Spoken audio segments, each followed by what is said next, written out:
देश में आज एक अघोषित आपातकाल जैसी परिस्थिति आ गई है।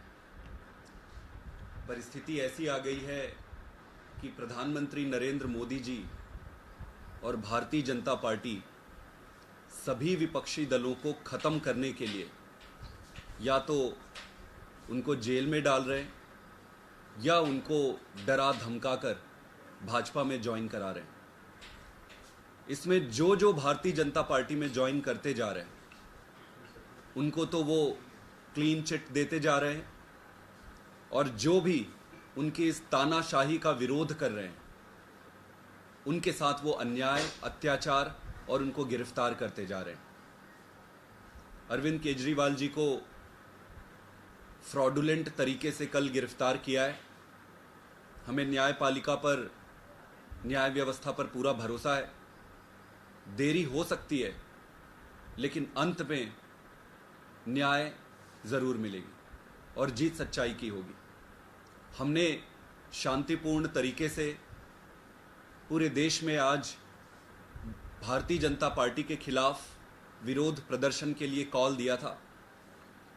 दिल्ली में जिस तरीके से ये पुलिस का दुरुपयोग कर रहे हैं वो अकल्पनीय है।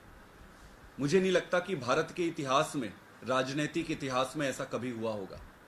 सारी नेताओं को कल रात से ही उनके घर में हाउस अरेस्ट कर लिए। सुबह सुबह जो अपने घर से आम आदमी पार्टी ऑफिस के लिए निकल रहे थे उनको गिरफ्तार कर लिए। हम शांतिपूर्ण तरीके से प्रोटेस्ट कर रहे थे। शांतिपूर्ण तरीके से प्रोटेस्ट करना हमारा अधिकार है, हमारा मूलभूत अधिकार है। मोदी जी को शांतिपूर्ण तरीके से प्रोटेस्ट भी बर्दाश्त नहीं होता है। उनके मन में इतनी नफरत है कि एक एक कार्यकर्ता को, एक एक वॉलंटियर को, एक एक लीडर को वो गिरफ्तार कर रहे हैं। उनको इतना डर क्यों है?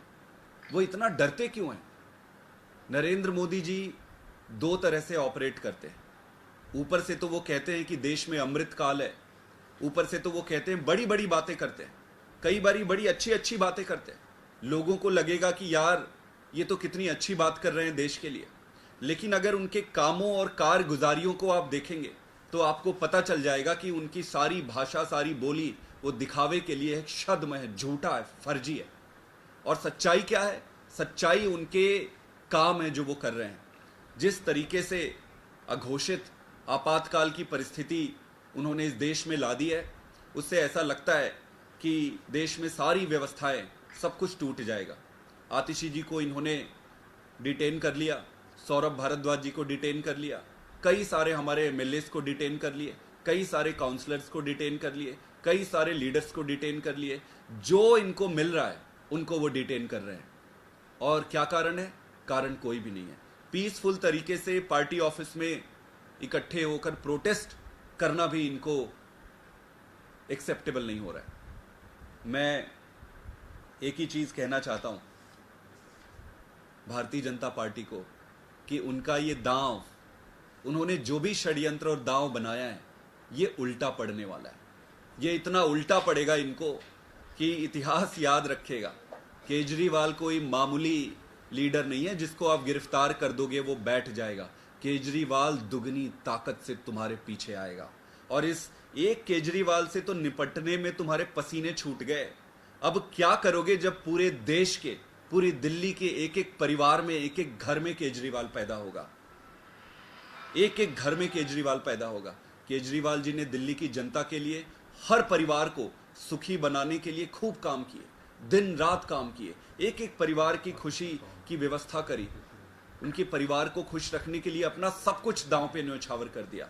आज ऐसी परिस्थिति में ये सारे परिवार, दिल्ली की सारी जनता, देश के सारी जनता केजरीवाल जी के साथ खड़े हैं और भारतीय जनता पार्टी को उनके तानाशाह का जवाब देने के लिए तैयार है। चुनाव में पूरी ताकत से जनता इनको जवाब देगी। मैं एक ही बात कहना चाहता हूं कि अन्याय चाहे कितना भी मजबूत दिखे, उसका अंत सुनिश्चित है। Thank you.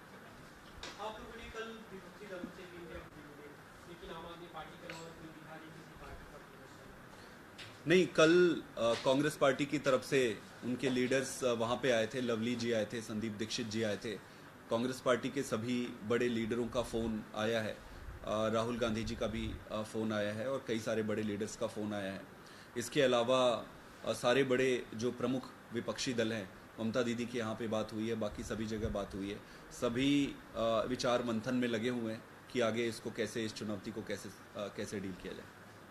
क्या आप लोग कुछ साझा रणनीति पे काम करें कि साथ में बड़ी उतारने में आगे कैंपेन कैसे करेंगे इंडिया ब्लॉक का, उसे लेकर कोई बातचीत आप लोगों की हुई है? आगे इंडिया ब्लॉक की मीटिंग होनी है।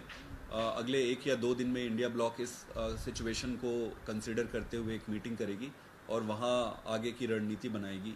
देखिए, मोटा मोटी मैं एक चीज़ ये कहना चाहता हूँ, ये परिस्थिति किसी एक पार्टी के खिलाफ नहीं है, ये परिस्थिति हमारे खिलाफ नहीं है, ये परिस्थिति देश के खिलाफ है। तो ये सिर्फ हमारी जिम्मेदारी नहीं है अब इस परिस्थिति से निपटने का, देश की जनता की अब जिम्मेदारी है कि ऐसी परिस्थिति में इस अघोषित आपातकाल से कैसे बाहर निकला जाए।